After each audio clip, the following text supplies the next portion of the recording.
Assalamualaikum warahmatullahi wabarakatuh. Selamat pagi anak-anak. Nah, hari ini kita akan melanjutkan pembelajaran pada sebelumnya, yaitu mengenai ikatan kimia. Nah, pada pertemuan kali ini kita akan membahas mengenai ikatan ion.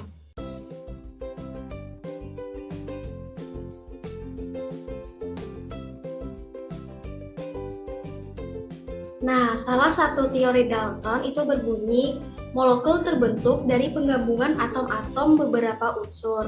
Nah, atom-atom tidak ditemukan dalam keadaan bebas karena tidak stabil. Jadi, atom-atom tersebut berkelompok menjadi molekul yang stabil. Nah, bagaimana cara atom-atom bergabung satu sama lain membentuk molekul yang stabil? Nah, untuk menjawab pertanyaan tersebut, kalian simak pembelajaran hari ini. Adapun tujuan pembelajaran pada hari ini, dengan pembelajaran daring melalui aplikasi Google Classroom dan WhatsApp, peserta didik diharapkan dapat menjelaskan, mendeskripsikan, menyebutkan, dan menjabarkan materi ikatan kimia, yaitu ikatan ion dengan sikap jujur, disiplin, dan tanggung jawab, serta mampu menjelaskan hubungan materi tersebut. Nah, yang pertama itu mengenai pengertian ikatan ion. Jadi anak-anak, ikatan ion atau ikatan elektrovalen merupakan ikatan yang terjadi akibat adanya serah terima elektron sehingga membentuk ion positif dan ion negatif yang diikat oleh suatu gaya elektrostatis atau gaya tarik-menarik. Jadi gaya elektrostatis adalah gaya tarik-menarik antara kedua ion yang berbeda muatan. Jadi muatannya itu berbeda. Nah, senyawa yang memiliki ikatan ion disebut dengan senyawa ionik. Nah, untuk mencapai kestabilan, atom-atom yang energi ionisasi rendah itu akan melepaskan elektron, sedangkan atom-atom yang afinitas elektronnya tinggi itu akan mengikat elektron. Atom yang melepas elektron itu berubah menjadi ion positif, sedangkan atom yang menerima elektron itu akan menjadi ion negatif. Nah, atom yang menjadi ion positif tadi disebut dengan kation, sedangkan atom yang menjadi ion negatif itu disebut dengan anion. Contoh, untuk atom yang energi ionisasi rendah itu adalah unsur-unsur logam, sedangkan untuk atom yang memiliki energi ionisasi tinggi itu adalah unsur-unsur non-logam.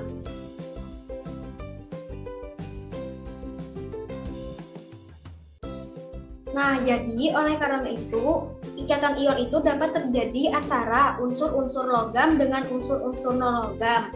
Nah, untuk unsur logam itu terdapat pada golongan 1A, 2A, 3A, itu kecuali hidrogen dan boron. Untuk unsur non-logam itu terdapat pada golongan 5A, 6A, dan 7A.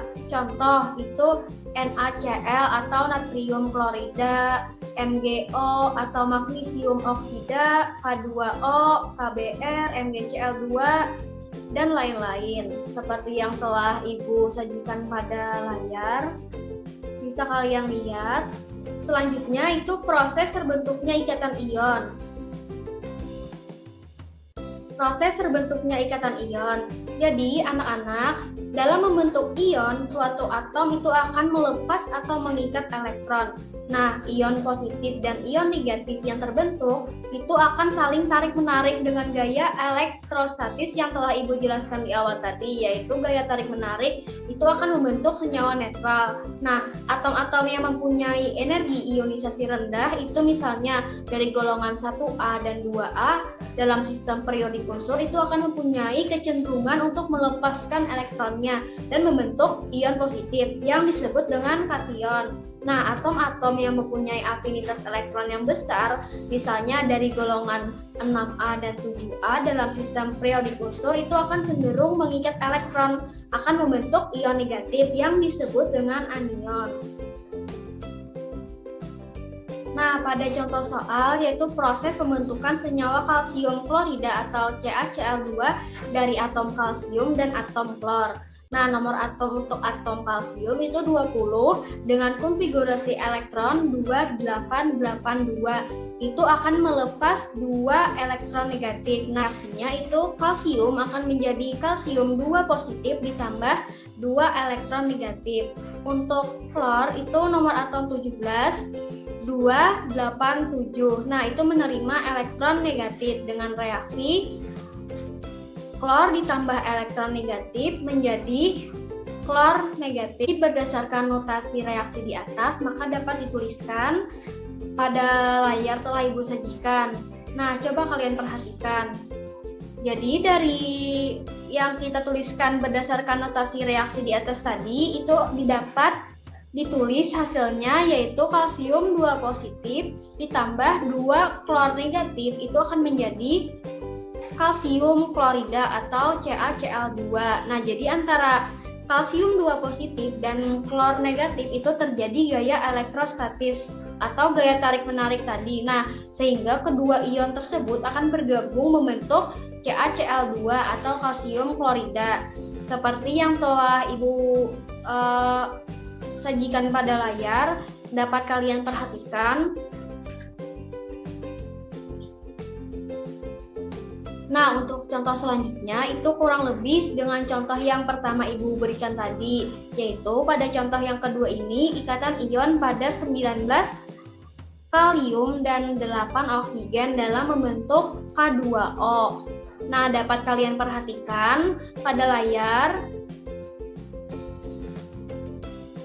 Jadi berdasarkan notasi reaksi di atas, maka dapat dituliskan hasil reaksinya yaitu 2K positif ditambah O2 negatif menjadi K2O. Jadi antara K positif dan O2 negatif itu terjadi gaya elektrostatis, sehingga kedua ion tersebut akan bergabung membentuk K2O. Yang ketiga itu sifat senyawa ionik. Baik. Apa saja sih sifat dari senyawa ionik? Nah, jadi yang pertama itu kristalnya keras tapi rapuh. Maksudnya apabila senyawa ion dipukul, itu akan terjadi pergeseran ion positif dan ion negatif dari semula berselang-seling menjadi berhadapan langsung. Nah, hal ini menyebabkan ion positif bertemu dengan ion positif dan terjadi gaya tolak-menolak. Inilah yang menyebabkan kristal senyawa ionik itu bersifat rapuh. Nah, yang kedua itu mempunyai titik lebur dan titik didih yang tinggi atau tidak mudah menguap. Nah, jadi secara umum senyawa ionik itu mempunyai titik lebur dan titik didih yang tinggi. Hal ini disebabkan karena kuatnya gaya elektrostatis atau gaya tarik-menarik tadi yang ditimbulkan oleh ion positif dan ion negatif. Yang ketiga itu mudah larut dalam air. Jadi pada saat kristal senyawa ionik dimasukkan ke dalam air, maka molekul-molekul air akan menyusup di antara ion positif dan ion negatif, sehingga gaya tarik-menarik elektrostatis dari ion positif dan ion negatif itu akan melemah dan akhirnya terpecah. Yang keempat, lelehan dan larutannya dapat menghantarkan arus listrik. Nah, jadi maksudnya itu ion positif dan ion negatif akan bergerak dapat membawa muatan listrik.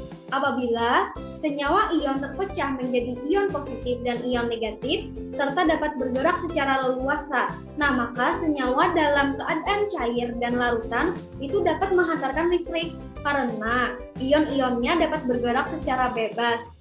Akan tetapi, dalam keadaan padat, senyawa ion tidak dapat menghantarkan arus listrik karena ion-ionnya tidak dapat bergerak. Nah, jadi untuk sifat-sifat senyawa ionik ada 4 yang telah Ibu sebutkan dan jelaskan tadi. Selanjutnya, di kesimpulan pembelajaran hari ini adalah ikatan ion adalah ikatan yang terjadi akibat adanya serah terima elektron sehingga membentuk ion positif dan ion negatif yang diikat oleh suatu gaya elektrostatis atau gaya tarik-menarik. Yang kedua, ikatan ion itu dapat terjadi antara unsur-unsur logam dengan unsur-unsur non-logam. Yang ketiga, sifat senyawa ion tadi terdiri dari 4 yang telah Ibu jelaskan tadi. Yang pertama, kristalnya itu keras tapi rapuh. Yang kedua, mempunyai titik lebur dan titik didih yang tinggi atau tidak mudah menguap. Yang ketiga, mudah larut dalam air. Yang keempat, itu lelehan dan larutannya dapat menghantarkan arus listrik. Baik, sekian pembelajaran pada hari ini mengenai ikatan ion. Apabila kalian ada yang ditanyakan atau ada yang masih kurang jelas, bisa tanyakan langsung kepada Ibu. Kalian yang semangat belajarnya, jaga kesehatan dan semangat terus. Wassalamualaikum warahmatullahi wabarakatuh.